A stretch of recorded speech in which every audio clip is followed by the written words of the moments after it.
ఓం గం గణపతియే నమః. శ్రోతలకు నమస్కారం. మన ఛానల్కు స్వాగతం. శ్రీ పద్మ మహాపురాణం సృష్టిఖండం 20వ భాగం. నంద ఇలా పలికెను, నీవు చెప్పినది సత్యమే. నిన్ను ఎవరు వంచగలరు? ఇతరులను మోసగించువారు తమను తామే మోసగించుకొనువారు కాగలరు. వ్యాఘ్రము ఇలా పలికెను, దేనువా, పుత్రవాత్సల్యము కల నీవు నీ పుత్రుని చూడుము. నీవు పుత్రునికి పాలు త్రాగించి శిరస్సును మూర్కొని తల్లిని, సోదరుని, స్నేహితులను, స్వజనులను, బంధువులను చూచి సత్యమును ముందుంచుకొని గౌరవించి త్వరగా రమ్ము. ఇట్లు సత్యవాదినీయవు ధేనువు వ్యాఘ్రము ముందు శబదము చేసి వ్యాఘ్రము అనుమతించగా పుత్రవాత్సల్యంతో వెడలెను. కన్నీరు నిండిన మోము కలదై ధీనురాలై వణుకుచున్నదై దుఃఖభారముతో అంబారావముతో శోకసాగరములో మునిగినదై సరస్సులో మొసలి కాలును పట్టిన ఏనుగు వలె తనను తాను కాపాడుకొన జాలనిదై మాటి మాటికి విలపించుచున్నదై నదీ తీరమునున్న గోకులమును చేరెను. అరుచుచున్న తన దూడ వద్దకు పరిగెత్తెను. రోదించుచున్న తన వత్సమును సమీపించినది. ఆ వత్సము కూడా తల్లిని చేరి అనుమానంతో, అమ్మా, రోజు వలె ఈరోజు నీలో ఆరోగ్యము, ధైర్యము కనిపించుటలేదు. ఉద్వేగము, భయము నీలో కనిపించుచున్నది. నంద పలుకుచున్నది, ఓ పుత్ర, పాలు త్రాగుము. నీవు అడిగిన దానికి కారణమును నేనిప్పుడు చెప్పజాలను. కావున తనివి తీరా పాలు త్రాగుము. నీకు ఇక నీ తల్లి దర్శనము దుర్లభము. ఈ ఒక్కరోజే నా పాలు త్రాగగలవు. రేపు ఎవరి పాలు త్రాగగలవు? నిన్ను విడిచి నేను వెళ్ళవలైను. ఇచ్చటకు శబదము చేసి వచ్చి తిని ఆకలితో వాడిపోయిన పులికి నా జీవితమును అర్పించవలైను.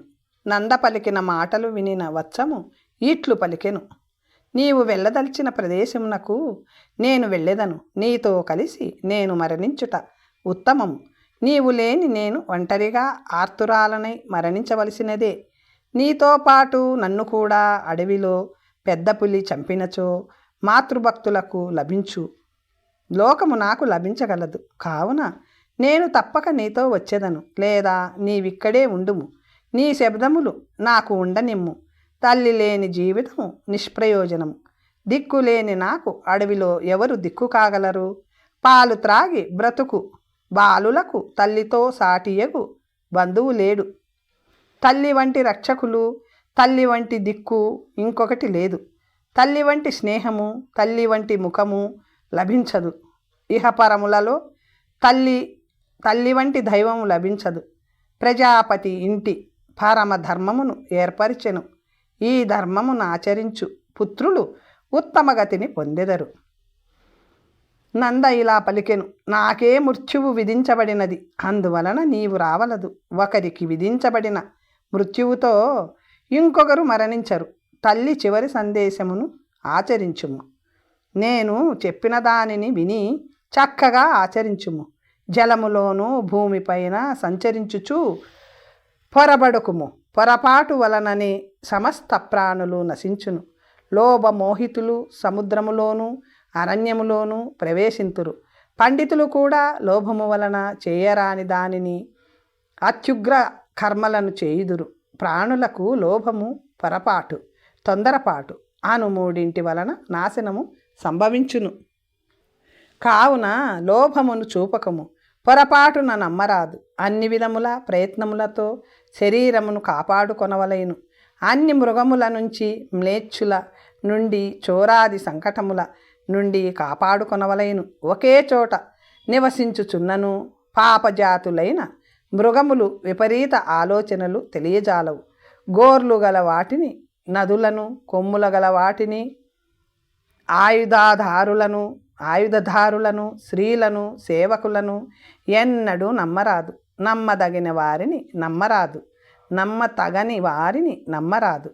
నమ్మిన వారిని కూడా ఎక్కువగా నమ్మరాదు. సందేహము లేదు.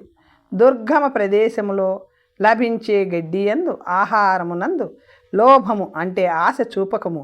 లోభము వలననే సమస్త జీవులు ఇహపరములలో నాశనము పొందుదురు. మూలఛేదమేర్పడును. భయము కలవాడు బలిష్టమైన తన దేహమును కూడా నమ్మరాదు. పొరపాటు వలన నిద్రించిన వానిని మదించిన వానిని రహస్యము తీసుకొని వెళ్ళిపోవచ్చు.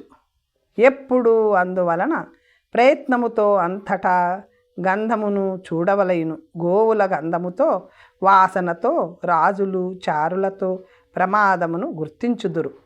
ఘోరమైన అరణ్యములో ఒంటరిగా ఉండరాదు. సదా ధర్మమును ఆలోచింపవలయును. అందరికీ మరణము తప్పదు కావున నీవు ఉద్వేగమును పొందరాదు. ఒక బాటసారి చెట్టు నీడను చేరి విశ్రాంతి తీసుకొని బడిలక తీరిన పిదప వెళ్ళునట్లు ప్రాణులు సమాగమము కూడా అని తెలియవలేను. ఈ జగత్తు అనిత్యము, అందువలన ఎందుకు చింతించెదవు? నీవు దుఃఖమును విడిచి నా మాటలను పాటించుము.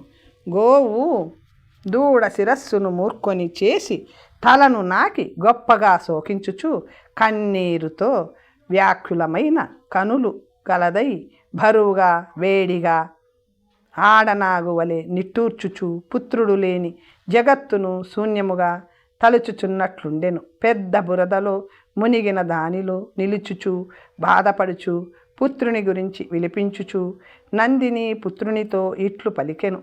పుత్రునితో సాటి వచ్చు ప్రేమ, పుత్రునితో సమానమైన సుఖము, పుత్ర సమానమగు ప్రీతి, పుత్ర సమగతి లేదు. పుత్రులు లేని వానికి జగత్తే శూన్యము. పుత్రులు లేని వారింటిలో సుఖము లేదు. పుత్రునితో ఉత్తమ లోకము లభించును.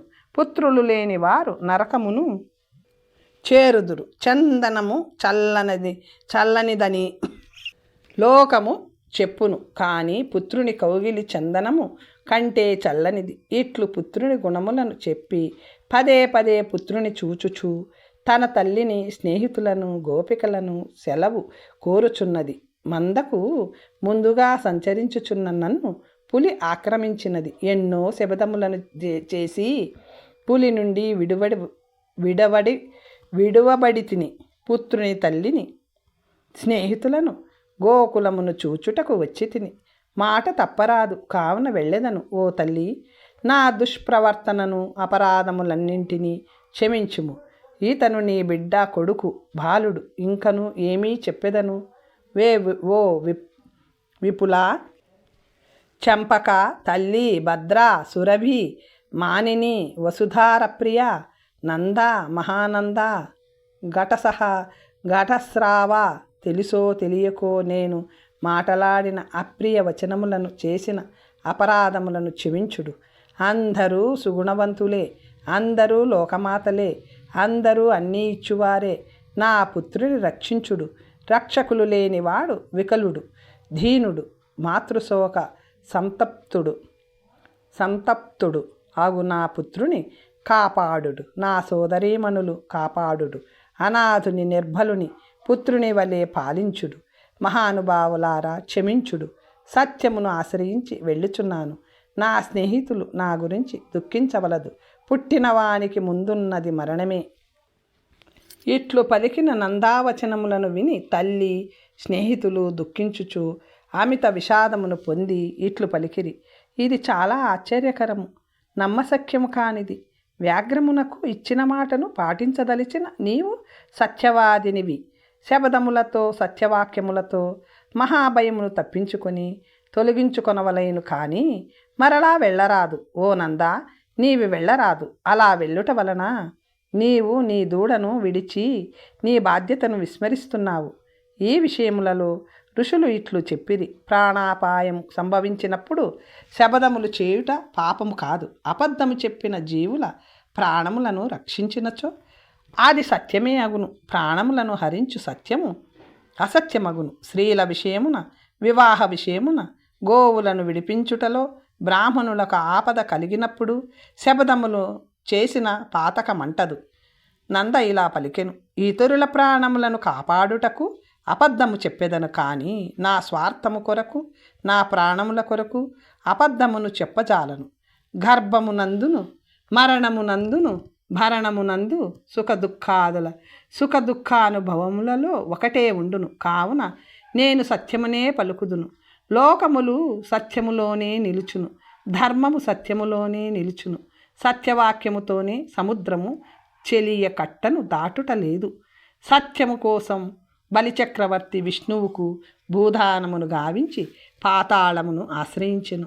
కపటముతో బంధించబడినను బలిచక్రవర్తి సత్యమును వీడలేదు.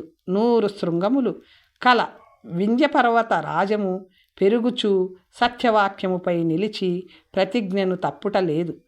స్వర్గ అపవర్గ నరకములు సత్యవాక్యమునందే నిలిచియున్నవి. ప్రతిజ్ఞను తప్పుట లేదు. స్వర్గ అపవర్గ నరకములు సత్యవాక్యమునందే నిలిచియున్నవి. తన మాటను తప్పినవాడు తన జీవితంలో అన్నింటినీ తప్పినవాడగును. ఒక విధముగానున్న తనను ఇంకొక విధముగా చూపినవాడు ఆత్మాపహారియగు చోరుడగును. అతను చేయని పాపమంటూ ఏదీ ఉండదు. నన్ను నేను మోసగించుకొని నరకమును చేరెదును. అట్టి నాకు యమధర్మరాజు సగము ధర్మమును లోపింపచేయును. లోతు తెలియని పరిశుద్ధ జలము కల సత్యతీర్థములో క్షమాహ్రదములో స్నానము చేసినవాడు పాపములను తొలగించుకొని పరమ పదమును చేరును. 1000 అశ్వమేధయాగములను సత్యమును త్రాచులో తూచినచో అశ్వమేధ సహస్రము కంటే సత్యమే విశిష్టమగును. సత్యసాధు ఫలము పరమశాస్త్రము. ఏ క్లేశములు ఉండవు.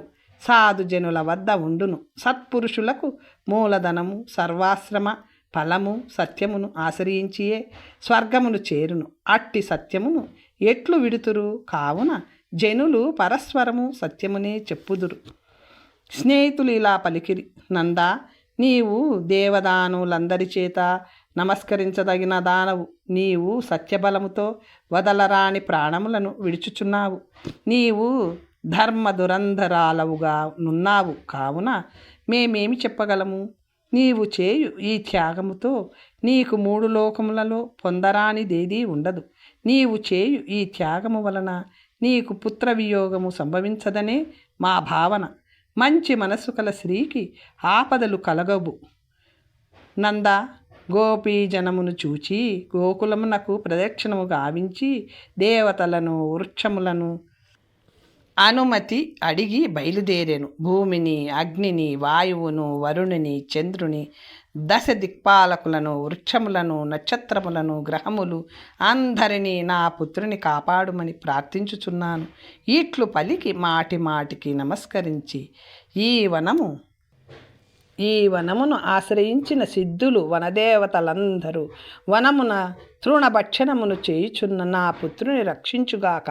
చంపక, శోక, పున్నాగ, సరళ, అర్జున, కింసుక వృక్షములారా, మిగతా అన్ని వృక్షరాజములారా, నా విన్నపమును వినుడు. నా పుత్రుని ఒంటరిని దుర్గమారణ్యమును తిరుగుచున్నవానిని మీ సొంత పుత్రునిలా నా బాలుని ప్రీతితో కాపాడుడు. నా పుత్రుడు తల్లిదండ్రులు లేనివాడు, అనాథధీన మనస్కుడు.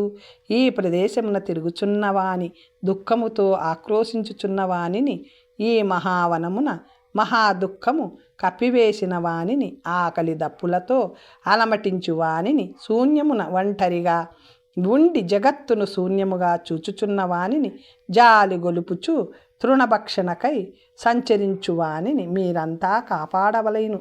ఇట్లు పుత్రవాత్సల్యముతో నంద ప్రీతితో అందరినీ ప్రార్థించి శోకాగ్నితో తలపించబడుచు పుత్రదర్శనమును పోగొట్టుకొనినదై ఎడబాసిన చక్రవాక పక్షివలే, చెట్టు నుంచి జారిన తీగవలే, గుడ్డిదానవలే అడుగడుగున తడబడుతూ వ్యాఘ్రమున్న ప్రదేశమునకు వెళ్ళెను. ఆ వ్యాఘ్రము తీక్షణ దంష్ట్రములు కలిగి ప్రతాపము తొణికిసలాడు ముఖము కలదై భయము కలిగించుచున్నంతలో నందాపుత్రుడు బాలుడు తోకపైకెత్తుకొని అతివేగముతో తన ముందుకు వచ్చి వ్యాఘ్రము ముందు నిలబడెను. వచ్చిన పుత్రుని ఎదురుగా ఉన్న మృత్యురూపమైన పులిని చూచి ఆ నందాదేనువు ఇట్లు పలికెను. ఓ మృగరాజమా, సత్యధర్మ వ్రతమును నిలిచిన నేను వచ్చి తిని, ఇక ఇప్పుడు నా మాంసముతో యథేచ్ఛగా తృప్తిని పొందుము. నా రక్తమును త్రాగి నీలోని పంచభూతములను తృప్తిపరచుము. నా మృత్యువు తరువాతనే ఈ బాలకుని భక్షింపుము. వ్యాఘ్రము ఇలా పలికెను. ఓ సత్యవాదిని, శుభప్రదురాలా, దేనువా, నీకు స్వాగతము. సత్యవంతులకు ఎక్కడా అశుభము జరగదు. నీవు ముందు తప్పక తిరిగి వత్తునని చెప్పితివి. నీవు వెళ్ళి మళ్ళీ వచ్చేదవా అని సందేహము కలిగినది. నీ సత్యవ్రతమును పరీక్షించుటకే నిన్ను పంపితిని. లేనిచో నన్ను చేరిన వారు బ్రతికి తిరిగి వెళ్ళుటెట్లు? సత్యాన్వేషణములో నాకు కుతూహలము కలిగినది. నీ ఈ సత్యవ్రతము వలన నిన్ను విడుచుచున్నాను. ఇప్పుడు నీవు నాకు సోదరివి, నీ పుత్రుడు నాకు మేనల్లుడు. పాపకర్ముడునైన నాకు చక్కని ఉపదేశమును చేసితివి. లోకములన్నీయు సత్యమున ప్రతిష్ఠించబడినది, ధర్మము సత్యమునని ప్రతిష్ఠించబడినది. సత్యముతో గోవు ప్రియ హవ్యమగు క్షీరము నిచ్చుచున్నది. నీ పాలతో బ్రతుకు గోపాలురు ధన్యులు. నీవు భక్షించు తృణాదులు కల ఆ ప్రదేశములు ధన్యములు. నీ పాలను త్రాగువారు ధన్యులు, కృతార్థులు, ఎంతో సుకృతమును చేసియున్నారు, జన్మ ఫలమును పొందినవారు. ఈట్లు వ్యాఘ్రరాజము విశ్వాసమును పొంది పరమాశ్చర్యమును పొందెను. దేవతలు సత్యమును ప్రదర్శించిరి అని నా నమ్మకము. గోవులకు సత్యమిష్టమని తెలిసి నేను జీవించదలుచుకోలేదు. నన్ను పాపము నుండి తొలగించు సుకృతమును చేయగోరు చున్నాను. నేను కొన్ని వందల వేల ప్రాణులను భక్షించి తిని ఈట్లు గోసత్యమును చూచిన తరువాత నేను పొందు లోకమేది? నేను పాపిని, దురాచార పరులను పీడించువాడెను, జీవహింసను చేయువాడను. ఇంతటి సుధారుణ కర్మలను ఆచరించిన నేను ఏ గతిని పొందెదను? పుణ్యతీర్థములకు వెళ్ళి పాప ప్రక్షాళనము గావించుకొనెదను. పర్వతమును అధిరోహించి క్రిందికి దూకెదను, నిప్పులలో బడెదను. ఓ దేనువా, నా పాపశుద్ధికి చేయవలసిన తపమును సంగ్రహముగా తెలుపుము. వివరించుటకు సమయము లేదు. దేనువు ఇలా పలికెను.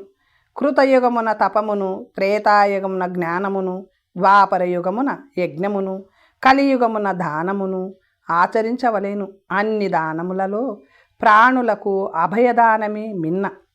చరాచర ప్రాణులకు అభయమిచ్చువాడు అన్ని భయముల నుండి విడవడి పరమాత్మను పొందును.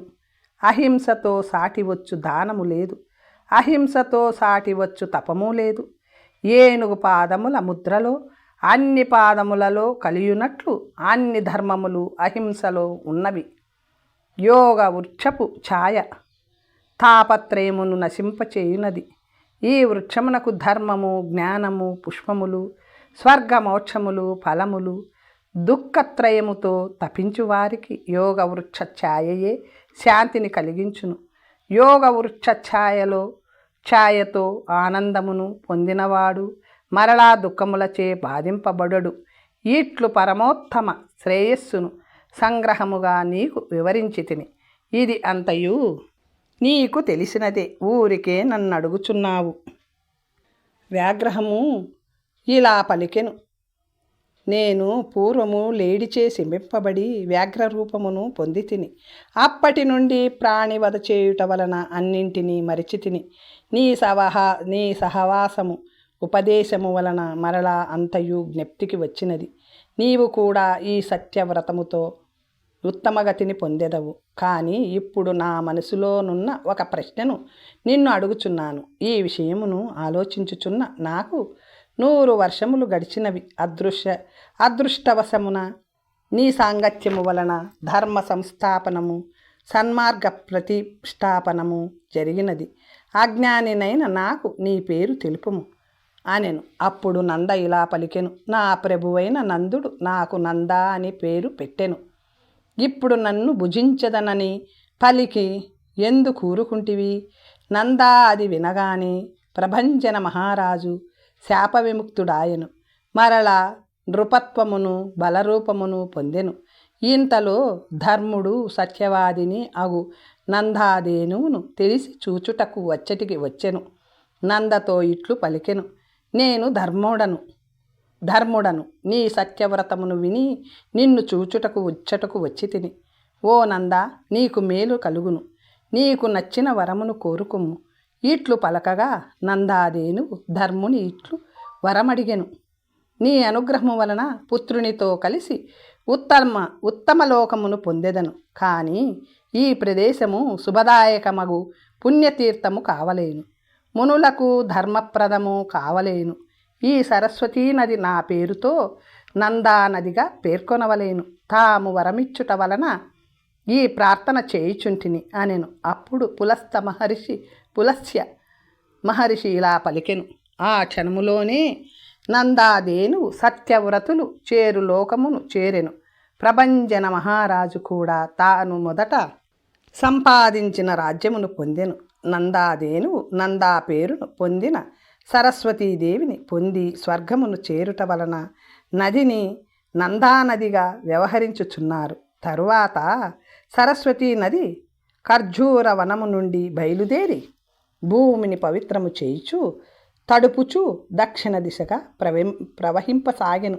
ఈ ప్రాంతమునకు వచ్చిన మానవులు నందానామమును సంకీర్తన చేసినచో ఇహలోకములో సుఖమును, మరణించిన పిదప స్వర్గమును పొందును. పుణ్యకర్మలు ఆచరించిన వారు నందా తీరమున దేహమును విడిచినచో విద్యాధర రాజులై సకల సుఖములను పొందెదరు.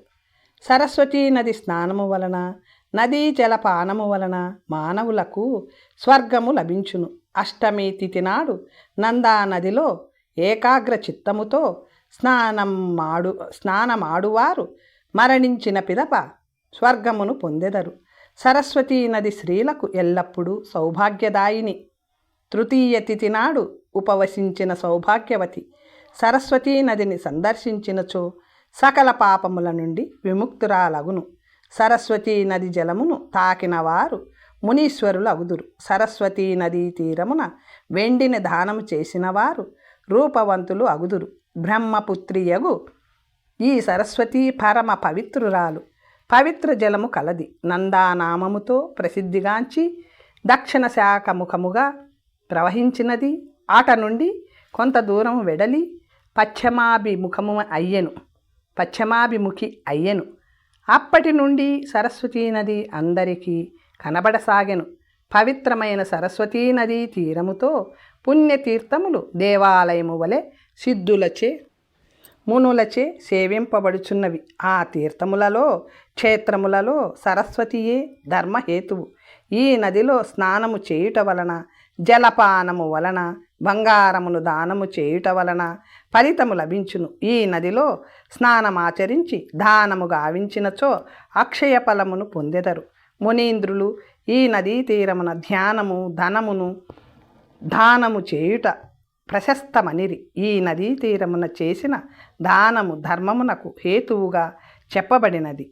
కర్మ పరిపాకము వలన ఈ నదీ సమీపమున మరణించిన స్థావర జంగమములు సకల పాప విముక్తులై యజ్ఞఫలమును పొందెదరు. ఈ సరస్వతీ మహానది ఫలప్రదమైనది. జన్మజరాది దుఃఖములలో పీడించబడు మానవులకు అన్ని విధములుగా పుణ్యఫలములను ప్రసాదించున్నది. కావున మానవులు ఈ సరస్వతీ నదిని ప్రయత్నపూర్వకముగా భక్తి శ్రద్ధలతో సేవించవలెను. అగస్త్య మహర్షి ప్రభావము, ఋషుల సంభాషణ. భీష్ముడు ఇలా పలికెను. ఉత్తమమైన పుష్కరము యొక్క మరియు నంద యొక్క మహత్యమును విన్నాను. ఆ మహానుభావులు తీర్థమును ఎట్లు విభాగములు చేసిరో, అచ్చట ఆ మహర్షులు ఆశ్రమములను ఎట్లు నిర్మించిరో చెప్పవలేను. విష్ణువు ఆ యజ్ఞపర్వతమందు తన పాదమును ఎట్లు మోపెను. మహావిషభరితములైన నాగులు అచ్చట పంచతీర్థములను ఎట్లు ఏర్పరిచిరి. పూర్వము పిండ ప్రదానము చేయుటకు బావిని, పిండములను వేయు బావిని ఎవరు నిర్మించారు? గంగా మరియు సరస్వతీ నదులు భూగర్భంలో ప్రవహిస్తూ ఉత్తరాభిముఖముగా ఎలా ప్రవహించాయి? వేద విద్వాంసులైన బ్రాహ్మణులు త్రిపుష్కరములలో యాత్రను ఎట్లు చేయవలేను? దాని వలన వారికి లభించు ఫలము ఎలాంటిది? దయచేసి నాకు చెప్పవలేను అనెను భీష్ముడు. అప్పుడు పులస్త్యుడు ఇలా పలికెను. నీవు ప్రశ్నల భారమును పట్టుకొని అప్పుడే సిద్ధమయ్యావు. ఏకాగ్ర మనస్కుడవై ఈ తీర్థము యొక్క మహాఫలమును వినుము. ఎవరైతే కాళ్ళు చేతులు మనసును నియంత్రించెదరో, ఎవరికైతే విద్య తపస్సు కీర్తి కలదో, వారే ఈ తీర్థమును సందర్శించిన ఫలమును పొందుదురు. దానమును స్వీకరించకుండా నిత్య సంతుష్టుడై అహంకారమును విడిచినవాడే ఈ తీర్థము యొక్క ఫలమును పొందును. క్రోధము లేనివాడు, సత్యశీలుడు, దృఢవ్రతుడు, సమస్త జీవులను తన వలె భావించువాడు తీర్థఫలమును పొందును. ఇది ఋషులకు తెలిసిన పరమ రహస్యం. పూర్వము బ్రహ్మ చేసిన యజ్ఞమునకు విచ్చేసిన ఉగ్ర తపస్సులైన ఋషులు వారి ముఖమును పుష్కరములో చూసుకొనిరి. దాని వలన వారంతా మంచి రూపము గలవారై గొప్ప ఆనందముతో బ్రహ్మను సందర్శించవలెనను కోరికతో ఉండిరి. వారు యజ్ఞోపవీతముతో ఆ భూమిని నలుదిక్కులా కొలిచి ఆ తీర్థమును విభాగములుగా చేసి భక్తిపరాయణులై అక్కడ వసించిరి. అది చూసి పితామహుడు ఆనందభరితుడై జ్ఞాన సంపన్నులైన మునికోటి దగ్గరకు వెళ్ళి వారితో ఉండి వారితో ఇలా పలికెను: ఈ రోజు నుంచి మీ ధర్మము వృద్ధి పొందుతుంది. ఏ నరుడు ఇక్కడికి వచ్చి నీటిలో పూర్తిగా మునిగి స్నానము చేయునో అతడు మంచి రూపమును పొందును, సందేహము లేదు. ఈ తీర్థము 1.5 యోజనము పొడవు, అర్ధయోజనము వెడల్పు కలిగియుండును. ఈ తీర్థము యొక్క ప్రమాణమును ఋషికోటులు ఏర్పరిచిన పుష్కర తీర్థమును సందర్శించినంత మాత్రమున మానవులు రాజసూయ అశ్వమేధ యాగములు చేసిన ఫలమును పొందును. మహాపుణ్యవంతమైన సరస్వతీ జ్యేష్ఠ పుష్కరములలో ప్రవేశించెను. బ్రహ్మాది దేవతలు, ఋషులు, సిద్ధులు, చారుణులు చైత్ర శుక్ల చతుర్దశి నాడు స్నానమునకు ఇచ్చటికి వచ్చుచుందురు. దేవతలను పితృదేవతలను పూజించువాడు ఇచ్చట స్నానము చేసినచో గోమేధ యాగము చేసిన ఫలమును పొందును. అప్పుడు అతడు భయవర్జితుడై కులమును ఉద్ధరించును. ఈ విధముగా మహర్షులు తీర్థమును విభజించిరి. దేవతలను పితృదేవతలను పూజించినవాడు విష్ణులోకములో పూజితుడగును. అచ్చట స్నానమాచరించువాడు చంద్రుని వలె పరిశుద్ధుడై బ్రహ్మలోకమును పొందును. ఉత్తమ గతి కూడా లభించును. ఈ పుష్కరమున నామము గల ఈ మానవ లోకములో నున్న తీర్థము 3 లోకములలోనూ ప్రసిద్ధమైనది. మహాపాపములను నశింపచేయును. 10,000 కోట్ల తీర్థములు 3 సంధ్యలలోనూ పుష్కరములో వసించును. ఆదిత్యులు, వసువులు, రుద్రులు, సాధ్యులు, మరుద్గణాలు, గంధర్వులు, అప్సరసలు ఇచ్చట వసింతురు. దేవతలు, దైత్యులు, బ్రహ్మఋషులు దివ్యయోగ సమన్వితులై మహాపుణ్యవంతులైరి. పుష్కర క్షేత్రమునకు వెళ్ళవలెనను తలంపు కలిగినా కూడా సమస్త పాపముల నుండి ముక్తుడై స్వర్గభోగములను అనుభవించును. దేవదానవులకు ప్రియుడైన బ్రహ్మ నిరంతరము ఈ తీర్థమందు వసించును. దేవతలు మరియు ఋషులు ఇచ్చట గొప్ప పుణ్యమును శ్రేయస్సును పొందిరి. ఎవరైతే ఇచ్చట స్నానం ఆచరించి దేవతలను పితృదేవతలను పూజించునో అతనికి అశ్వమేధ యాగ ఫలమునకు 10 రెట్లు అధిక ఫలము లభించును. ఈ పుష్కరారణ్యములో ఒక్క బ్రాహ్మణునికి భోజనము పెట్టినచో 1,000,000 మంది బ్రాహ్మణులను పూజించిన వారు ప్రసన్నులైన ఫలమును పొందును.